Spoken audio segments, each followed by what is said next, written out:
আজকে আপনাদের বলবো সিংহ রাশির এই বৃহস্পতি রাশি পরিবর্তনের ফলে কি ফলাফল হতে চলেছে। কারণ আগের এপিসোডগুলোতে মেষ থেকে শুরু করে মেষ, বৃষ, মিথুন, কর্কট রাশি ফল দিয়েছি। 12 বছর পর বৃহস্পতি কালপুরুষের দ্বিতীয়ভাবে অর্থাৎ কালপুরুষ রাশিচক্রের দ্বিতীয়ভাবে যেটা বৃষ রাশি, সেখানে 1 মে থেকে অর্থাৎ মে মাসের 1 তারিখে প্রবেশ করছে, থাকবে 1 বছর, বিশেষ করে 2025 সালের মে মাসের 15 তারিখ পর্যন্ত।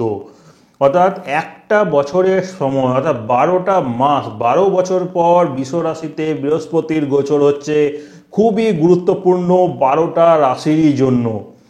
কারণ দ্বিতীয় ভাব আমরা জানি অর্থের ভাব, কুটুম্বের ভাব, পরিবার বৃদ্ধির ঘর। সেখানে বৃহস্পতির মতো গ্রহ যে দীর্ঘকালীন সময় নিয়ে অর্থাৎ একটা বছর একই রাশিতে অবস্থান করবে এবং যেটা কালপুরুষের দ্বিতীয় রাশি বা শুক্রের রাশি বৃষ রাশি, সেখানে বৃহস্পতির অবস্থানের জন্য আপনাদের প্রত্যেককে কি ফলাফল হতে চলেছে, কি পরিবর্তন আসবে জীবনে, কি কোন কোন জায়গা বিশেষ করে বাধা রয়েছে, কি উন্নতির দিক রয়েছে, কি করলে আরো ভালো হবে, বাধা বিঘ্ন কেটে যাবে, বৃহস্পতির শুভ ফল আপনারা পেতে চলেছেন। এবং কোন কোন রাশির জন্য খারাপ রয়েছে কিছু কিছু জায়গা, সেই সব বিষয় জানতে গেলে আমার এই রাশিফলের অনুষ্ঠানগুলো আপনাদের দেখতে হবে। আমি প্রত্যেকটা রাশির নির্দিষ্ট করে এক একটা অনুষ্ঠান দেব। আপনাদের সকলকে প্রথমেই বলবো, যারা আমার চ্যানেলে নতুন রয়েছেন প্রথমেই চ্যানেলটিকে সাবস্ক্রাইব করুন, বেল আইকন বাটনটিকে ক্লিক করুন এবং ফেসবুকে ফলো করুন। কারণ আমার এই চ্যানেলের মাধ্যমে কিন্তু আমি আপনাদের জন্য নতুন নতুন কিছু বিষয় নিয়ে আসছি এবং শিক্ষার জায়গা, জ্যোতিষের শিক্ষার যে জায়গাটা রয়েছে সেই জায়গাটাও কিন্তু আমি নিয়ে এসেছি, যেখানে শুরু হচ্ছে আস্তে আস্তে প্রত্যেকটা অনুষ্ঠানই পাবেন কীভাবে জ্যোতিষশাস্ত্র শেখা যায়। এবং তার সাথে আরও নতুন কিছু বিষয় নিয়ে আসতে চলেছে, যেগুলো আপনারা সকলেই জানতে পারবেন। প্রথমেই বলে রাখি, বৃহস্পতির যে অবস্থান বৃষ রাশিতে হচ্ছে, তার সাথে বৃহস্পতির যে দৃষ্টিগুলো রয়েছে আপনারা সকলেই অনেকেই জানেন যে বৃহস্পতির 3টে দৃষ্টি রয়েছে, পঞ্চম, সপ্তম, নবম। অর্থাৎ বৃহস্পতির থেকে পঞ্চম, সপ্তম, নবম, এই পঞ্চম, সপ্তম, নবম ভাব কোনগুলি প্রথমেই আপনারা জেনে রাখুন। বৃহস্পতিকে 1 ধরে যদি আপনারা কাউন্ট করেন তাহলে বৃহস্পতির থেকে পঞ্চম হবে কন্যা, যেখানে বৃহস্পতির প্রথম দৃষ্টি পড়ছে, এবং বৃহস্পতির সপ্তম দৃষ্টি পড়ছে বৃশ্চিক রাশি। বৃশ্চিক রাশিতে দেখুন বৃহস্পতির সপ্তম দৃষ্টি পড়ছে। তারপর দৃষ্টি কোথায় আসছে? বৃহস্পতির নবম দৃষ্টি যাচ্ছে মকর রাশিতে। তাহলে বৃহস্পতি বৃষ রাশিতে গোচর করছে, কিন্তু তার দৃষ্টিগুলোও কিন্তু রাশি পরিবর্তন করে। অর্থাৎ আগে যেমন সিংহ, তুলা, এদিকে ধনু রাশিতে দিচ্ছিল, এবার কিন্তু বৃহস্পতির দৃষ্টিগুলো পরিবর্তন হয়ে বৃহস্পতির সাথেই বৃহস্পতির পঞ্চম, সপ্তম, নবম রাশিতে অর্থাৎ কন্যা, বৃশ্চিক, মকর, এই 3 রাশিতে দৃষ্টি পড়বে। এর ফলাফল কি হতে চলেছে, সেই সব রাশির কতটা গুরুত্বপূর্ণ ভূমিকা সকলের জন্য নিয়ে আসতে চলেছে, সব বিষয় জানতে গেলে আমার অনুষ্ঠানটি পুরোটা ভালো করে দেখুন।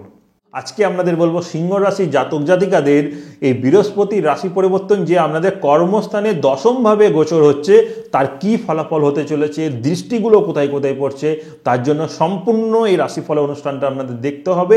এবং তার সাথে সকলকেই আপনাদের প্রথমেই বলবো, চ্যানেলটিকে সাবস্ক্রাইব করুন, ফেসবুকে ফলো করুন এবং শেয়ার কমেন্ট অবশ্যই করবেন। তো বৃহস্পতি সিংহ রাশি জাতক জাতিকাদের ক্ষেত্রে কর্মস্থান অর্থাৎ 10মভাবে গোচর হচ্ছে, নবম স্থান থেকে, মনে রাখবেন। 10মে বৃহস্পতি কর্মজীবনে উন্নতি, কর্মজীবনে সাফল্য এবং নতুন কর্মপ্রাপ্তির যোগ নির্দেশ করে, যেটা সিংহ রাশির জন্য খুবই প্রয়োজন ছিল। কারণ সিংহ রাশির বহুদিন থেকে কর্মজীবনে একটা বাধা বিঘ্ন গেছে।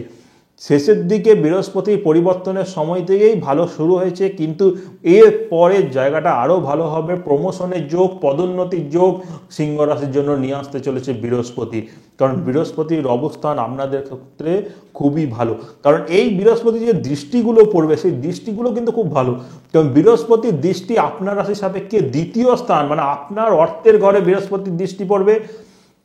আপনার যেটা চতুর্থ ভাব সেখানে বৃহস্পতির দৃষ্টি পড়বে, আপনার রাশি যেটা ষষ্ঠ ভাব সেখানে বৃহস্পতির দৃষ্টি পড়বে। তাহলে এই যে চতুর্থ এবং ষষ্ঠ ভাব এবং দ্বিতীয় ভাব অর্থাৎ 2, 4, 6 দৃষ্টি বৃহস্পতির খুবই ভালো ফলাফল হতে চলেছে। তাই অনুষ্ঠানটা দেখুন পুরোটা, তাহলে বুঝতে পারবেন। প্রথমেই বলে রাখি, কর্মজীবনের যেমন জায়গা বলেছি, দ্বিতীয় দৃষ্টির জন্য অর্থনৈতিক উন্নতির যোগ, পরিবার বৃদ্ধির যোগ, এই জায়গাগুলো কিন্তু খুব ভালো হতে চলেছে। এবং বৃহস্পতির চতুর্থের দৃষ্টির জন্য গৃহ বা গাড়ি বা ফ্ল্যাট যদি আপনারা কিনতে চাইছিলেন বহুদিন থেকে, তাহলে এবার ক্রয় করতে পারবেন, সেই জায়গাটাও আপনাদের ভালো হবে।